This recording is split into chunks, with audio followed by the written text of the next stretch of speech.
अस्सलाम वालेकुम, मैं हूं शाहजेब खानज़ादा। वज़ीर आज़म के खिलाफ तहरीक अदम एतमाद पर वोट डालने से किसी को नहीं रोका जाएगा। वोट डालने वाले अरकान असेंबली को किसी हुजूम से गुजरना नहीं पड़ेगा।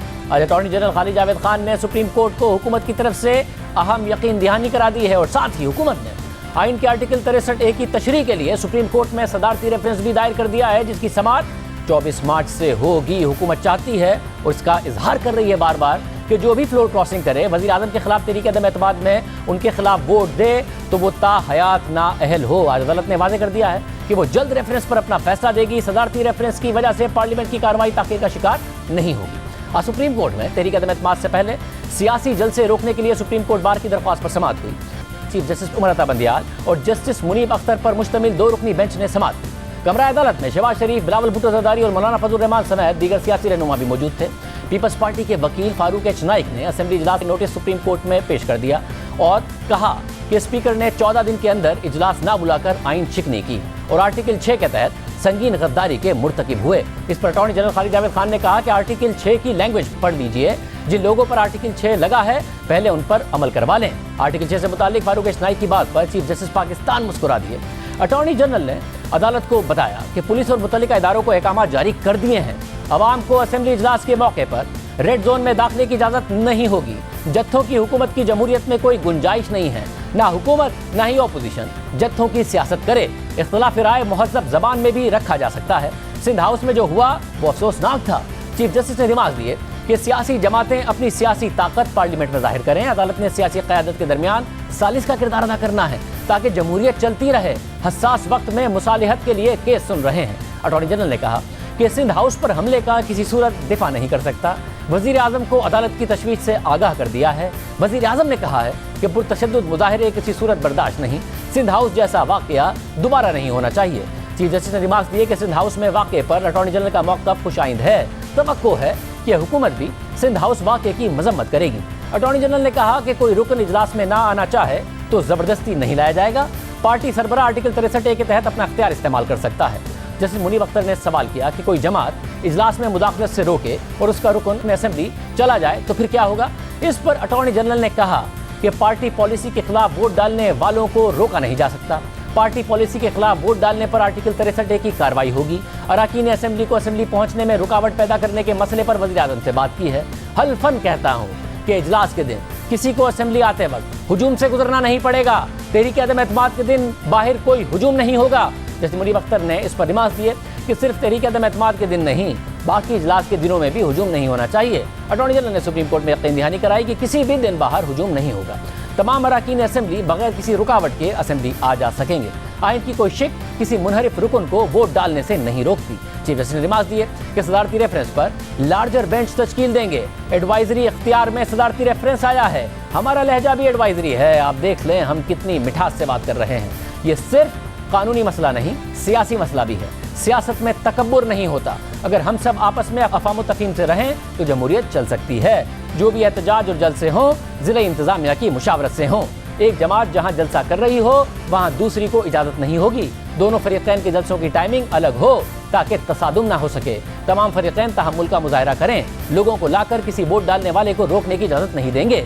कोशिश करें कि डी चौक पर जलसा ना हो। इकट्ठे बैठकर इत्तफ़ाक़ राय पैदा करें। स्पीकर पर कोई एतराज़ हो तो पार्लियामेंट में उठाएं। स्पीकर भी आइन का हिस्सा है। चीफ जस्टिस ने मज़ीद रिमार्क देते हुए कहा कि अटॉर्नी जनरल ने यकीन दिलाया है कि हुकूमत पुरअमन अंदाज में एहतजाज करेगी। हुकूमत इत्तेहादियों को नोटिस जारी नहीं किए। अगर इत्तेहादी अपनी नुमाइंदगी चाहते हों तो गुजारिशात दे दें। तमाम जमातें तहरीरी तौर पर अपना मौक़िफ़ देंगी। किसी को वोट डालने से रोकने का कोई सवाल रेफरेंस में नहीं उठाया गया। मौजूदा हालात में हुकूमत का मौक़िफ़ बहुत बेहतर नजर आ रहा है।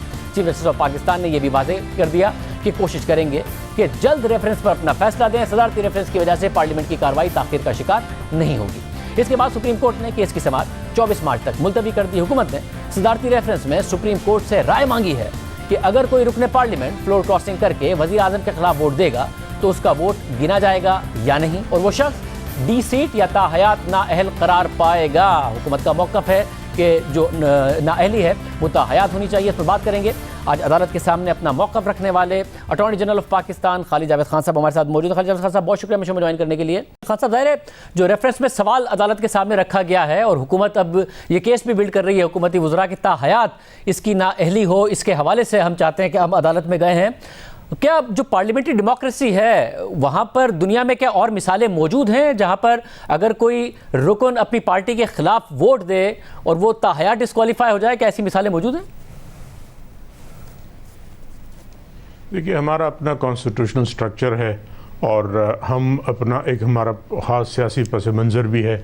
आप देखिए कि जब क्रिसमस आती है तो बहुत से ममालिक में एकदम कीमतें जो है वो आधी हो जाती हैं।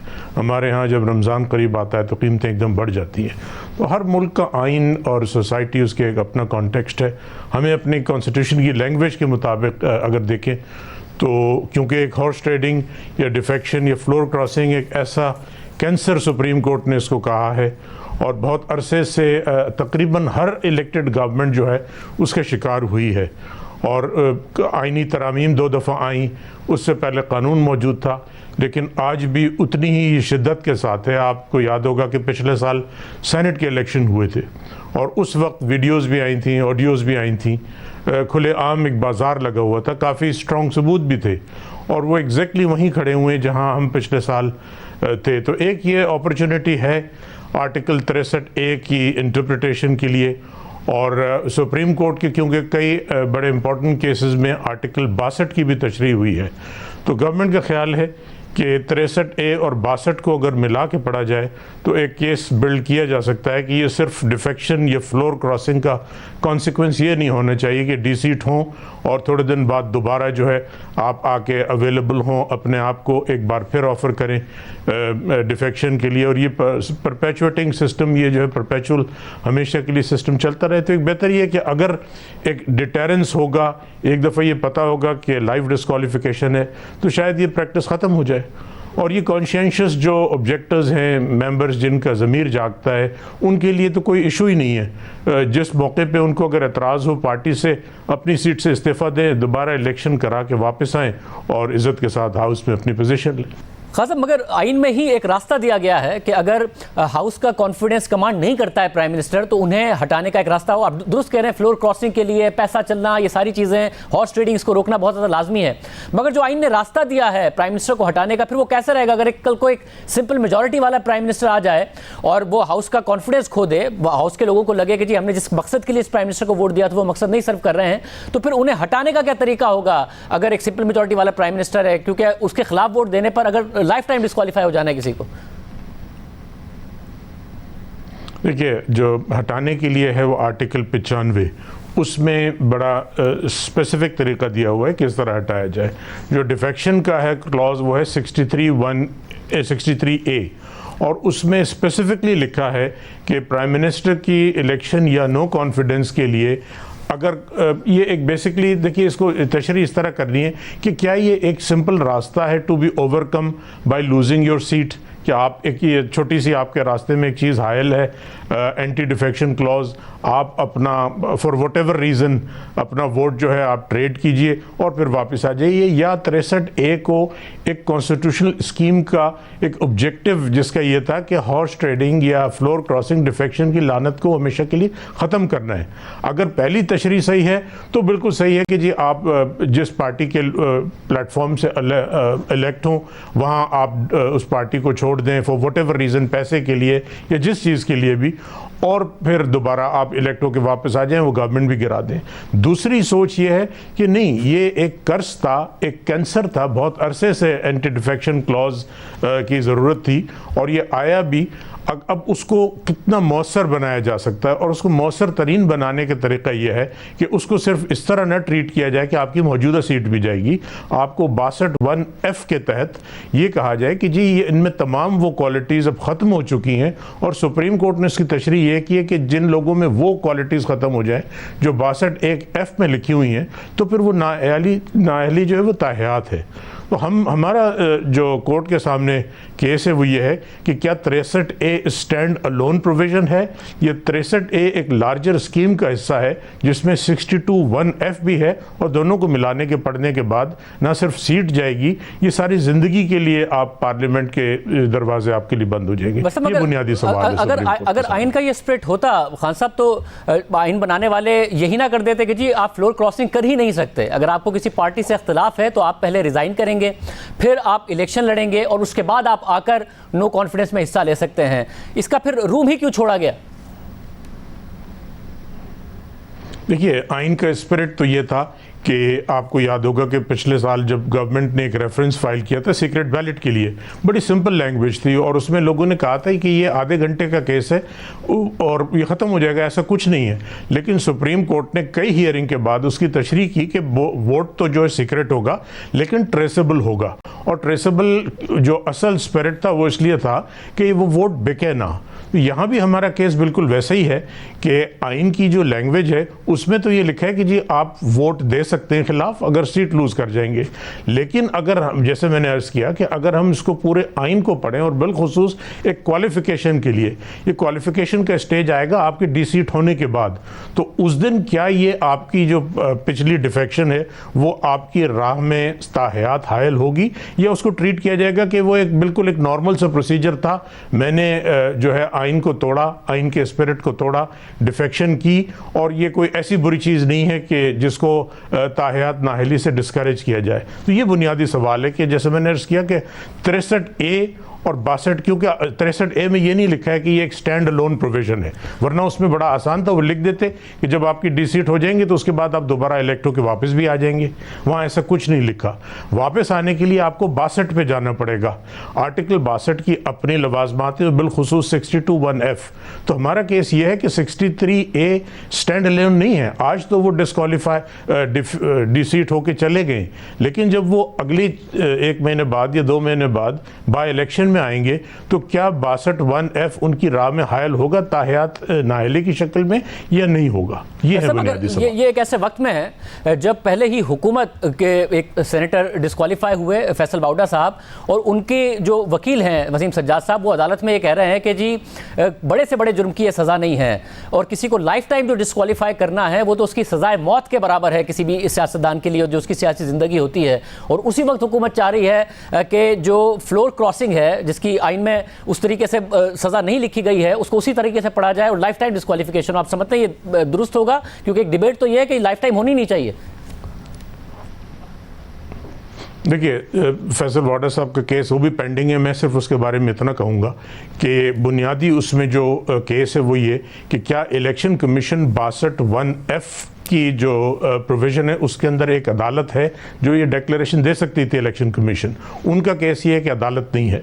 दूसरी बात ये कि डुअल नेशनैलिटी रखना ना अदरवाइज इलीगल है ना मॉरली रिप्रेहेंसिबल है। एज अगेंस्ट दिस जो डिफेक्शन है या फ्लोर क्रॉसिंग है या हॉर्स ट्रेडिंग है वो ना सिर्फ इलीगल है बल्कि मॉरली रिप्रेहेंसिबल भी है।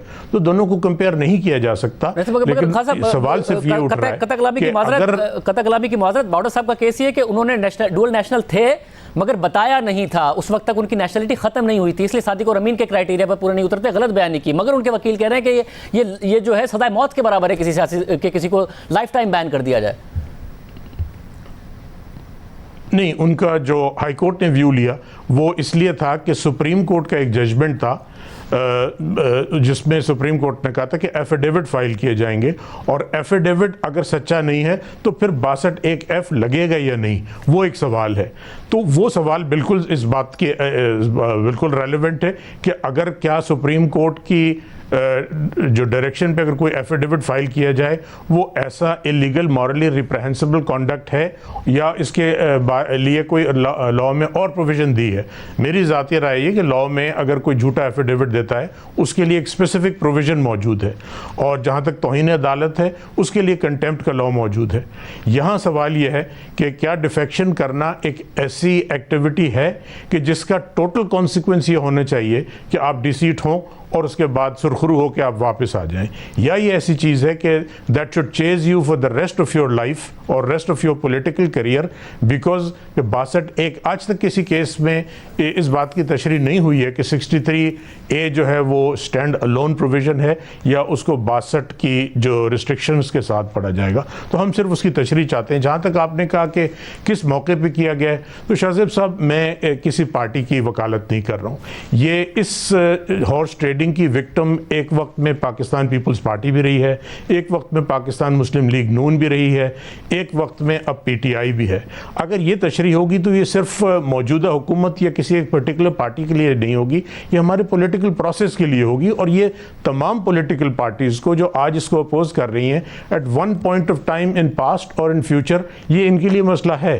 तो एक ये हमें एक अपॉर्चुनिटी मिली है और एक सारे फैक्ट्स गैदर हो गए हैं, तो बेहतर ये है कि हम पार्टिजन कंसिडरेशन से बालातर होके, हो सकता है आप पर्टिकुलर पार्टी के लिए सिंपैथी ना रखते हों, लेकिन ये एक आज का मसला नहीं है, ये हमारे 70 साल की तारीख का मसला है। और अगर हम ये चाहते हैं कि अगले 70 साल भी इस कैंसर में और बीमारी में मुब्तला रहें, तो इसको हम ख़त्म कर देते हैं, छोड़ देते हैं और कहते हैं कि जी डिसीटिंग करना काफ़ी है, हॉर्स ट्रेडिंग एक बड़ी नॉर्मल पॉलिटिकल एक्टिविटी है। मगर दूसरी अपॉर्चुनिटी है कि जी हमारे लोगों का कॉन्फिडेंस खत्म हो रहा है। मगर एक जमहूरियत के अंदर भी कहीं हम शख्सी आमरियत की तरफ नहीं बढ़ेंगे कि वज़ीर आज़म को तब्दील करने का कोई तरीका ही ना रहे। बरतानिया में एक ही दौर में 3 वज़ीर आज़म भी बदले गए हैं, पार्टी के अंदर लोग डिसएग्री करते हैं, एक शख्सी आमरियत नहीं आ जाएगी, चाहे वो कल को नून लीग की हुकूमत के लिए आए, अगर उनकी सिंपल मेजॉरिटी हो या पीपल्स पार्टी की हुकूमत के लिए आ जाए। मेजॉरिटी खत्म करने का अगर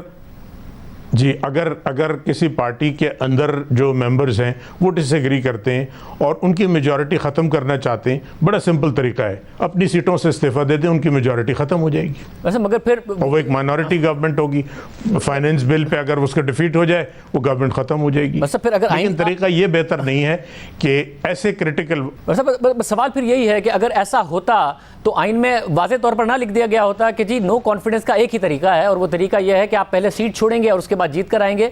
क्योंकि अगर एक MNA है वो अपने कॉन्स्टिट्यूंसी से वोट लेकर आता है, उसके बाद वज़ीर आज़म को वोट देता है एजेंडे पर, उसको लगता है कि वज़ीर आज़म उस एजेंडे पर नहीं चल रहा, तो उसको बदलने का कोई तरीका कार ही नहीं है, उसको पार्टी ही छोड़नी पड़ेगी और पार्टी छोड़ने के बाद दोबारा इलेक्शन लड़ना पड़ेगा और उसके बाद वो वज़ीर आज़म के खिलाफ वोट दे सकता है।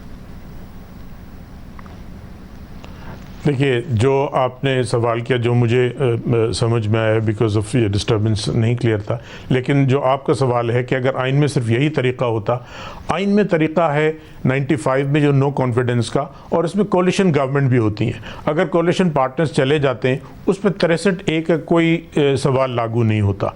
तो हम सिर्फ इस तनाजुर में नहीं देख रहे कि एक नो कॉन्फिडेंस के 63A 63A में और भी कई चीज़ें लिखी हैं।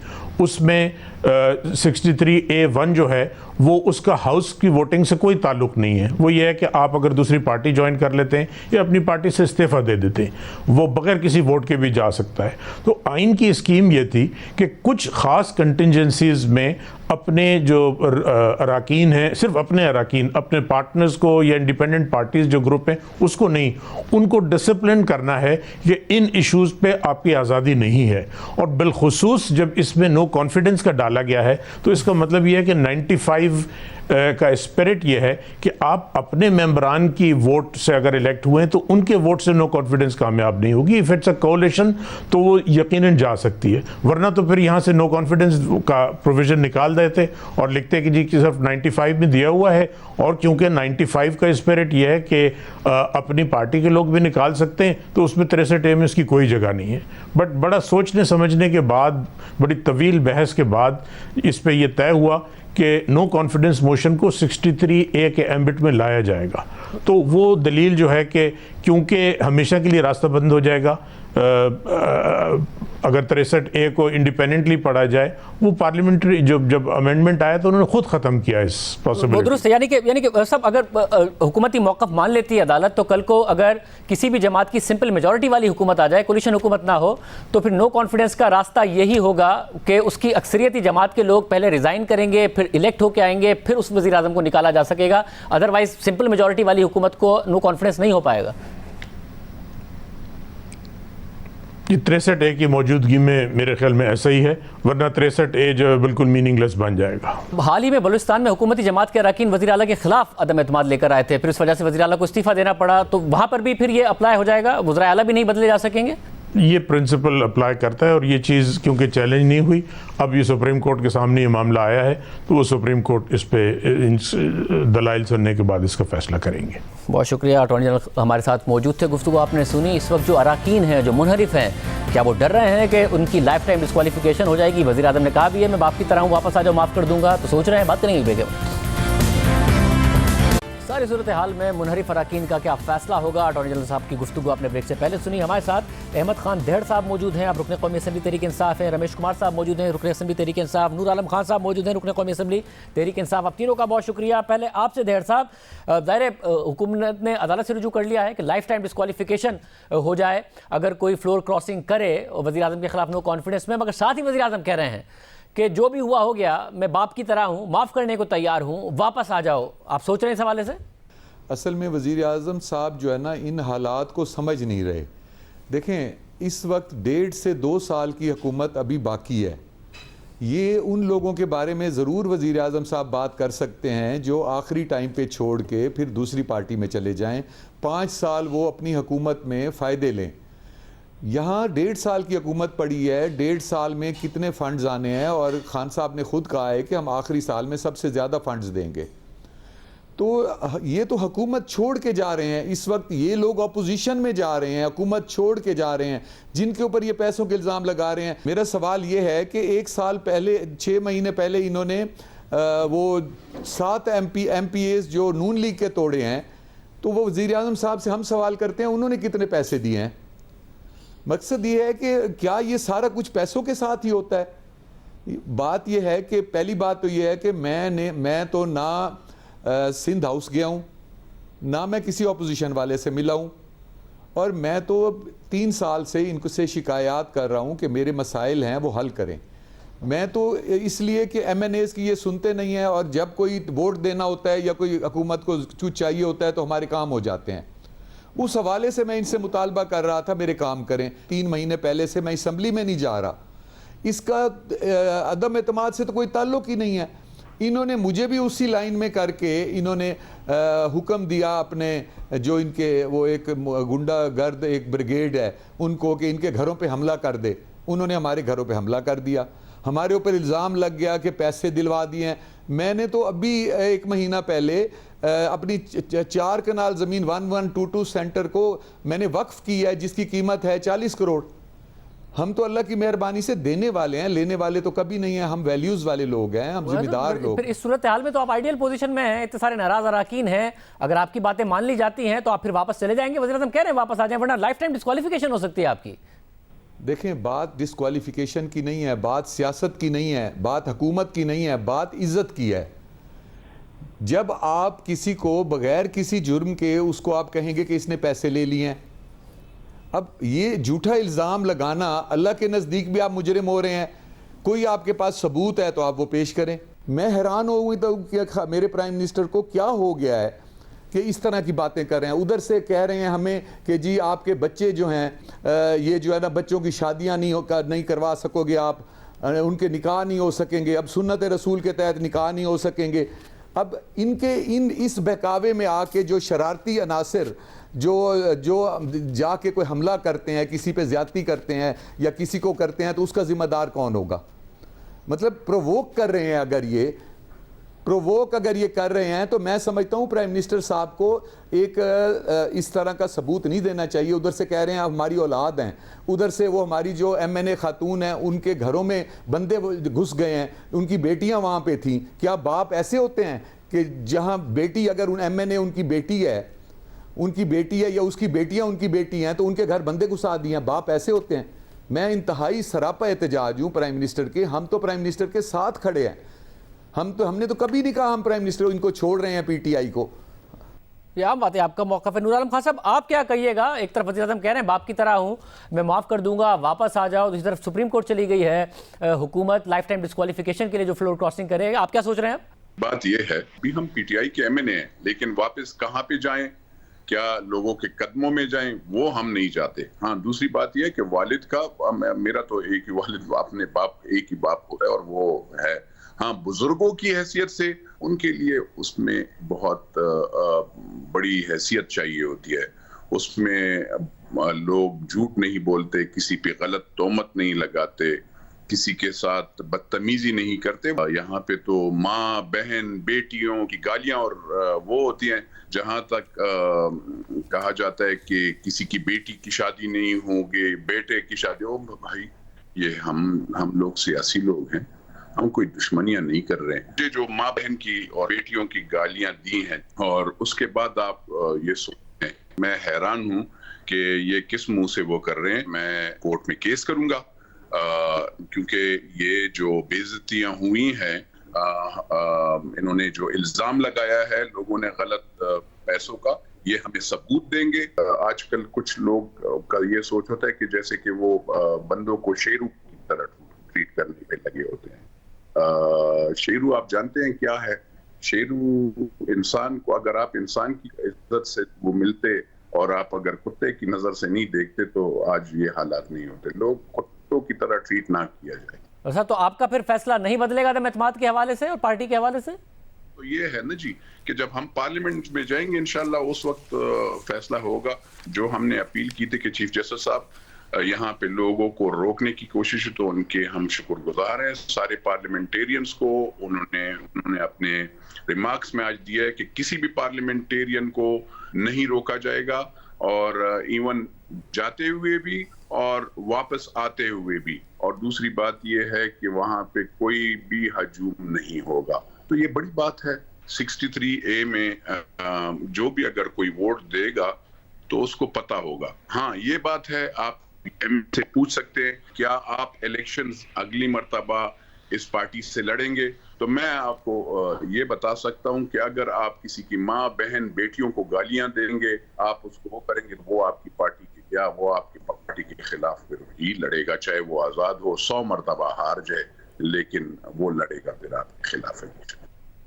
रमेश कुमार साहब, वजीर आजम ने जितनी भी तनकीद की उसके बाद एक दरवाज़ा खोला है। एक तरफ अदालत दायर में चली गई है ज़ाहिर हुकूमत, जिसकी वजह से लाइफ टाइम डिस्क्वालिफिकेशन की तलवार लटक सकती है, मगर दूसरी तरफ वो कह रहे हैं मैं बाप की तरह हूं, वापस आ जाओ, माफ़ कर दूंगा, जो हो गया सो हो गया। आप सोच रहे हैं वापस जाने का? मेरे लिए सबसे पहले पाकिस्तान है। मैं समझता हूं कि पाकिस्तान को अगर बेहतरीन डायरेक्शन के अंदर लेके जाना है तो पाकिस्तान के अंदर एक स्टेबिलिटी चाहिए। अब इनस्टेबिलिटी नहीं चल सकती। कल मैंने आपको परसों आपके प्रोग्राम में 33 मेंबर बताए थे, आज 35 मेंबर, मतलब 2 मेंबर और बढ़ गए। 35 मेंबर जो है इस वक्त अपने ग्रीवेंसेस शो कर रहे हैं पार्टी के साथ कि ये हमारे ग्रीवेंसेस हैं। अब उन ग्रीवेंसेस के ऊपर ये नोटिस भी दे देते हैं, मतलब अपने बागियों की लिस्ट में भी डाल देते हैं। भाई ग्रीवेंसेस है तो आप उनसे ग्रीवेंसेस सुने। मैंने पहले दिन जब मेरी ज्वाइनिंग है, आप प्राइम मिनिस्टर साहब से पूछो, प्राइम मिनिस्टर साहब भी 5 वक्त नमाजी बनाए, उनसे पूछे कि मेरी पहली क्या था कमिटमेंट, कि हम एज ए कम्युनिटी लीडर आप कम से कम एवेक्यू ट्रस्ट का चेयरमैन, ईटीपीबी का चेयरमैन जो है वो हिंदू लगाएंगे। मुझे कहा कि आप, मैंने कहा मैं एमएनए हूं, मैं नहीं लग सकता, आप उसको लगाएं। मगर आज तक क्यों नहीं लगा? फोर्स्ड कन्वर्जन क्यों नहीं रुकी? क्यों बिल उसके? आज भी सुप्रीम कोर्ट की जजमेंट 19 जून 2014 की जजमेंट, मुझे सुप्रीम कोर्ट का सहारा लेना पड़ता है उसकी इंप्लीमेंटेशन के लिए। ये सारी बातें मेरी हुई थी, मगर एक काम माइनॉरिटी के लिए नहीं हुआ। आपने कहा कि 33 से 35 हो गए हैं। अब जबकि ये सारे इकदाम हुए हैं, वज़ीर आज़म ने तकरीर भी की, साथ में सुप्रीम कोर्ट भी गई है, उसके बाद नहीं ऐसे बहुत सारे लोग जो ये सोच रहे हो कि लाइफ टाइम डिस्क्वालिफिकेशन से भी बचा जाए, हुकूमत से भी बार्गेन कर लिया जाए, अपने मुतालबात मनवा लिए जाए और वापस जाया जाए, बजाय इसके कि अदम एतमाद में साथ दिया जाए। शाहजेब साहब, मेरे हिसाब से कोई बंदा नहीं जाएगा। जो भी खानदानी लोग, देखो 2, 3, 4 लोग हैं जो रिजर्व सीट वाले हैं, बाकी सारे सीनियर पॉलिटिशियन हैं, मेरे समेत सारे सीनियर पॉलिटिशियन हैं। उनके लिए कोई माना, वो अगर ऐसी कोई सिचुएशन हुई तो वो रिजाइन कर देंगे, रेजिग्नेशन की तरफ जाएंगे, दोबारा इलेक्शन में जीत कर आ जाएंगी। मगर आप समझिए कि ये इस तरीके से, और जिसका कोई चांस नहीं है, वोट हर एक बंदे का कास्ट होगा, वो हक है, कॉन्स्टिट्यूशन क्लियर है। वोट कास्ट होने के बाद शोकाज इशू होगा, 2 दिन का स्पीकर का नोटिस होगा, महीने के अंदर इलेक्शन कमीशन डिसीजन करेगा, 90 डेज का सुप्रीम कोर्ट का टाइम होगा। ये कॉन्स्टिट्यूशन हमारा क्लियर है। ज्यादा से ज्यादा अगर सुप्रीम कोर्ट की जजमेंट आई कि 63 जो है वो अगर इस तरीके से पार्लियामेंट्री, जो कॉन्स्टिट्यूशन में ये लिखा हुआ है, मगर अगर आप समझते हैं कि ये है तो उसके हवाले से कानून साजी हो, क्योंकि कॉन्स्टिट्यूशन अभी इस चीज को क्लियर नहीं करता। ज्यादा सुप्रीम कोर्ट से ये आएगी, मगर सुप्रीम कोर्ट कभी ये नहीं कहेगी कि आप इस वक्त जो है वो पूरे डिस्क्वालीफाई हो जाएंगे। मैं नहीं समझता। बहुत शुक्रिया नाज़रीन, गुफ्तगू आपने सुनी है। ऐसे में अब अपोजिशन क्या कर रही है? इत्तेहादियों को मनाने की कोशिश करेगी ताकि इस सूरत हाल से बचा जा सके, और क्यों अगर सुप्रीम कोर्ट का फैसला अदम एतमाद से पहले नहीं आता है। ब्रेक के बाद बात करेंगे।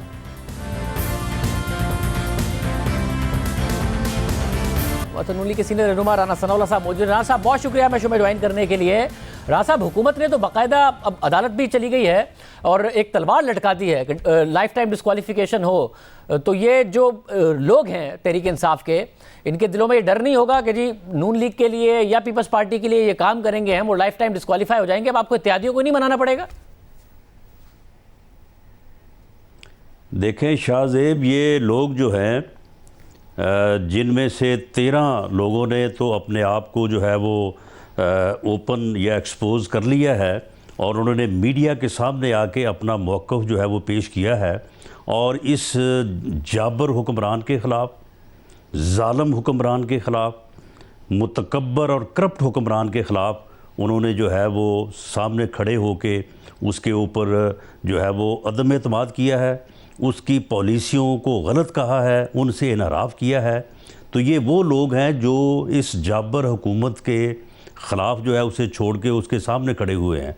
तो वो लोग जो हैं वो इस हुकूमत के इस जबर के ख़िलाफ़ इस हद तक जो है वो अपना एतमाद में हैं और पुरजोश हैं कि उन्हें अगर इस्तीफ़ा भी देना पड़े, उनमें से बहुत सारे दोस्त जो हैं वो इस्तीफ़ा देने को तैयार थे, लेकिन हमने उनको कहा कि आप इस ज़ालिम हुकूमत के ख़िलाफ़ अपना वोट इस्तेमाल करके इसको घर भेज के उसके बाद फिर आप अगर इस्तीफ़ा देना है और दोबारा इलेक्शन लड़ना है तो फिर आप लड़ें। तो उनके लिए एक और तलवार है ना? उन लोगों को इस किस्म की कोई फिक्र नहीं है।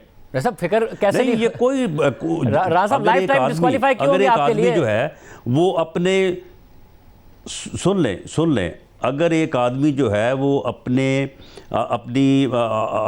जो है वो ज़मीर की आवाज़ के ऊपर मुस्तफ़ी होने को तैयार है तो उसे इस डिस्क्वालिफिकेशन का या इस प्रोसीडिंग का जो उसके वोट के हक़ के इस्तेमाल के बाद उसके ख़िलाफ़ शुरू होगी तो उसे इस बात की क्या फ़िक्र है? राजा साहब, कैसे फिक्र नहीं होगी? इस वक्त वो इसलिए तैयार है क्योंकि उसको पता है कि वो आपसे टिकट लेगा, क्योंकि बकौल आपने अगला इलेक्शन जीतना है और इस पार्टी के टिकट पर वो नहीं लड़ना चाहते हैं, तहरीक इंसाफ के टिकट पर इलेक्शन। अगर उन्हें यह खतरा लाग हो गया कि वो लाइफ टाइम डिस्क्वालीफाई हो जाएंगे तो क्यों आपके साथ जाएंगे? ऐसा कौन सा नजरिया आप लेके आ गए कि जी उनका इतना ज़मीर जाग गया? तो लाइफ टाइम वो डिस्क्वालीफाई कैसे हो जाएंगे? यही तो हुकूमत यही तो कह रही है कि सुप्रीम कोर्ट से फैसला चाहिए। कैसे हो जाएंगे? सुप्रीम कोर्ट में इसीलिए तो रेफरेंस भेजा है। हुकूमत ये गलत कह रही है। आपके ख्याल में नहीं आएगा सुप्रीम कोर्ट से ऐसा फैसला? देखें, हुकूमत जो है ये गलत कह रही है, हुकूमत ये गलत कह रही है। लाइफ टाइम डिस्क्वालिफिकेशन का कोई लाभ मौजूद नहीं है, मगर अदालत से उन्होंने राय मांगी है इस पर। अगर अदालत ने राय दे दी तो नहीं। ये सुन लें राय, अदालत की राय देखें। मामला ये है कि अदालत जो है वो आइन की तशरीह कर सकती है, आइन में कोई चीज़ दाखिल नहीं कर सकती। आइन में ये चीज़ मौजूद है कि अगर कोई मेंबर जो है वो अपनी पार्लिमानी पार्टी की डायरेक्शन के ख़िलाफ़ या हुकूमत के ख़िलाफ़ अपनी राय का इजहार करता है, अपने वोट का इस्तेमाल करता है, तो उसकी ये डिस्क्वालिफिकेशन नहीं है। हाँ, उसको जो है वो ये एक यानी कास्ट है कि उसको डी सीट जो है वो हो सकता है और उसके लिए एक प्रोसीजर जो है वो दिया गया है कि डिक्लेरेशन किस तरह से होगी, फिर उसके बाद जो है वो इलेक्शन कमीशन फैसला करेगा और उसके बाद जो भी इलेक्शन कमीशन फैसला करे दोनों फरीकों को जो है वो अपील करने का सुप्रीम कोर्ट के पास हक हासिल है। तो ये जब एक प्रोसीजर ले डाउन है तो उसके बाद फिर ये किस तरह से जो है वो उनको लाइफ टाइम जो है वो डिस्क्वालीफाई कर सकते हैं? ये डिस्क्वालिफिकेशन है ही नहीं। ये तो सिर्फ एक कास्ट है एक आदमी की कि अगर वो अपने ज़मीर की आवाज़ के ऊपर जो है वो इख्तलाफ करता है। राजा साहब, अभी आपको ज़मीर की आवाज़ लग रही है, जब आपको छोड़कर जा रहे थे, मुझे याद है मैंने आपसे इंटरव्यू किया था तो आप कह रहे थे इब्नुल वक्त हैं, ये आज़ाद हैसियत में इलेक्शन लड़ते हैं इनमें से बहुत सारे, ताकि जो पार्टी इक़्तिदार में आ रही हो उसको ज्वाइन कर सकें। ऐसा ना आपको कुछ अर्से बाद आप इस पोजीशन में सुन लें शाहजेब, नहीं शाहजेब सुन लें, ये सिर्फ बात मैं ही नहीं कह रहा, ये बात इमरान खान साहब ने भी कही है। इब्नुल वक्ती या छोड़ के जाने वाली बात वो होती है कि अगर कोई आदमी अपनी पार्टी को, अपनी लीडरशिप को बुरे वक्त में अपोजिशन में छोड़ के तो जाके इक़्तिदार में बैठ जाए। ये लोग तो इक़्तिदार छोड़ के एक जाबर हुक्मरान के ख़िलाफ़, एक जालिम हुक्मरान के ख़िलाफ़ जो है उसके सामने कलमा हक कह रहे हैं। तो ये मुजाहिद है ये लोग। आप मगर एहतियातन, कल का तो किसी को ना पता कामयाबी या नाकामी का, लेकिन इस वक्त वो जो है वो हुकूमत वक्त के खिलाफ जो है वो खड़े हुए हैं। मैं उम्मीद करता हूं कि आपसे उनकी जो बात है वो वाकई मैं उम्मीद करता हूं चंद सालों बाद भी आप इनको मुजाहिद ही कह रहे होंगे अगर कोई ऐसी सूरत अल्लाह पैदा हुई। मगर मुझे ये बता दीजिए कि आप इत्तेहादियों पे कोशिश करेंगे। जब उन्होंने जब उन्होंने एक जालम, मुतकब्बर, करप्ट और जाबर हुक्मरान के खिलाफ जो है वो डट के एक बात की है सामने आके, तो फिर इसमें शक क्या है? वैसे आप फिर भी कोशिश करेंगे कि इत्तेहादियों को साथ मिला लें ताकि हर किस्म के खतरे से आप नो कॉन्फिडेंस में महफूज हो, या आप इन्हीं पर रिलाई कर रहे हैं, इन्हीं अराकीन पर? शाहजेब इत्तेहादियों के साथ जो है वो हमारी बड़ी पॉजिटिव जो है वो बात हो चुकी है। ये ऐलान जब होगा, मैं उससे पहले तो उसके मतलब कोई बात करने की पोजीशन में नहीं हूँ। ये वोटिंग की डेट फिक्स करें, उसके बाद जो है वो और लोग भी जो है वो अपने ज़मीर की आवाज़ के ऊपर जो है वो लब्बैक कहते हुए इस करप्ट और जाबर हुक्मरान के ख़िलाफ़ जो है वो आके सामने बात भी करेंगे, इनकी जमात में से भी, और उसके अलावा इत्तेहादी भी जो है वो भी अपने जो है वो फैसले का ऐलान करेंगे जैसे ही तारीख मुकर्रर होती है। अब तो देख रहे हैं ये भागे हुए हैं। पहले कहते थे जी अपोजिशन क्यों नहीं ला रही अदम एतमाद की तारीख, ये लेके आए, हम इसको सुबह उसके ऊपर वोटिंग कराएंगे, दूध का दूध पानी का पानी हो जाएगा। आज इसको 14 दिन हो गए हैं, अब आगे भागे हुए हैं, अब उसके लिए डेट ही नहीं मुकर्रर कर रहे हैं। अब 25 को भी कह रहे हैं कि जी हम उससे आगे जो है वो एडजर्न करेंगे, लेकिन जो आज प्रोसीडिंग सुप्रीम कोर्ट में हुई है उसकी वजह से अब इंशाअल्लाह ताला हमें ये नज़र आ रहा है कि अब ये 25 को जो है वो ये नहीं भाग सकेंगे, इनको उस दिन मोशन जो है वो लेनी पड़ेगी। और दूसरा ये डी चौक में ये जलसा जो करना चाहते थे डी चौक में, उससे भी निकल गए हैं। बहुत शुक्रिया, और अब ये राना साहब की उसको आपने सुनी। पर एतमाद है अपोजिशन। इजाज़त, अल्लाह हाफ़िज़।